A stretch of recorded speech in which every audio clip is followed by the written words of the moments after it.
भइले भोर हरिया मैया पूजन के बेरिया हो के मड़िया खोलना, हो के मड़िया खोलना।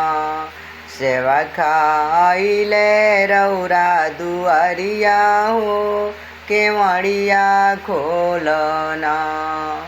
भइले भोर हरिया मैया पूजन के बेरिया हो के मड़िया खोलना, हो के मड़िया खोलना। सेवा खाइले रौरा दुआरिया हो के मड़िया खोलना।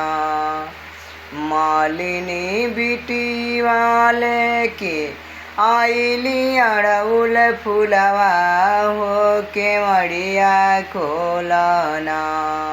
मालिनी बिटी वाले के आइली अड़उल फुलवा हो के मड़िया खोलना, हो के मड़िया खोलना। सेवा खाइले रौरा दुआरिया हो के मड़िया खोलना। सेवा खाइले रौरा दुआरिया हो के मड़िया खोलना।